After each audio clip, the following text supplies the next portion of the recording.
গতিকে এইটো ডাঙৰে দিছে বাৰু, 18 বছৰ হোৱা বুলিয়ে দিছে বাৰু। এইটো গোটেই সৰু বুলি দিয়া নাই। আজি মই এতিয়া 30 নম্বৰ গছ পুলিটো ৰুবৰ কাৰণে আহিছোঁ এতিয়া নাৰ্চাৰীৰ পৰা এতিয়া পুলি চাম আৰু ল'ম। আৰু আজি পুলিটো ৰুব সি আমাৰ দিব্যই দিব, মোৰ ভাইটি হয়। গতিকে সিয়াক চাব দিছোঁ পুলিটো কি পুলি লয়। তাৰ আজি বাৰ্থডে হয় বোলে, গতিকে সি আজি মোক পুলিটো দিম বুলি কৈছে। সেই পুলিটো আজি সি দিব, কি পুলি দিয়ে চাই লওঁ বাৰু। মই আপোনালোকক দেখাই থাকিম। পুলিটো এইটো দিছে ই, এইটো হয় না, এইটো পুলি দিছে আজি কেইবছৰ হ'ল? 18 বছৰ হৈছে আজি ইয়াৰ। গতিকে এইটো ডাঙৰে দিছে বাৰু, 18 বছৰ হোৱা বুলিয়ে দিছে বাৰু। এইটো গোটেই সৰু বুলি দিয়া নাই। এতিয়া জেগাটো চাম, ইয়ে চাই দিব বাৰু জেগাটো, চাই লওঁ ই, তাৰপিছত যাই ধুনীয়াকৈ ৰুই দিম আনিনাৰ দৰে। গতিকে এতিয়া যাই লওঁ। আৰু এতিয়া ফেঞ্চিংটো নিব আহিছোঁ। ইয়াত দাদাই খুব ধুনীয়াকৈ কাটি দিছে ফেঞ্চিংটো। আৰু জেগা চাম এতিয়া মানে তাৰ আগতে খুঁটিকেইটা কাটিম, খুঁটিকেইটা কাটি কিনে জেগা চাম, বা সি দেখাব বাৰু ক'ত ৰুব লাগে, ৰুই দিম যায়। এতিয়া বাঁহৰ তলত আহিছোঁ। এয়া শুকুনা বাঁহ লৈছোঁ আজি, যিহেতু জোখৰ আছে ইয়াত কাটি থৈ দিয়া। আৰু তাক অকণমান আজি জং কৰিব দিছোঁ, যিহেতু তাৰ জন্মদিন। গতিকে জন্মদিন অলপ ভাল কাম কৰিব দিছোঁ, যিহেতু এনেই এইবিলাক কাম নকৰে বাৰু, ভালকৈ মানে জংটো লাবও নাজানে, তথাপিও আজি অলপমান দিছোঁ কৰিবৰ কাৰণে।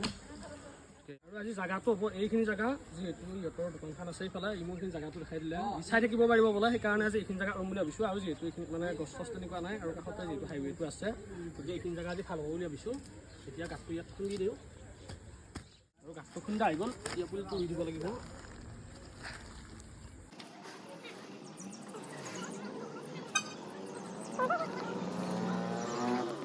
পুলিটো ৰোৱা আহি গ'ল, এতিয়া খুঁটি যাব দিব লাগিব।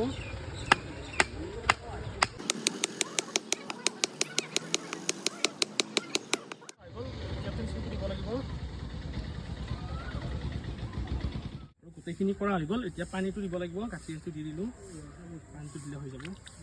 আৰু মই এই হিচাপতে বাৰু দিব্যক ধন্যবাদ দিছোঁ, কাৰণ এই যিহেতু আজি ভাল দিন এটাত মানে এইটো এটা মনত হেৰি কৰি লৈছে, গছপুলি এটা ৰুম বুলি ভাল চিন্তা এটা কৰিছে। গতিকে ইয়াৰ ভালে যাওক গোটেই বছৰটি।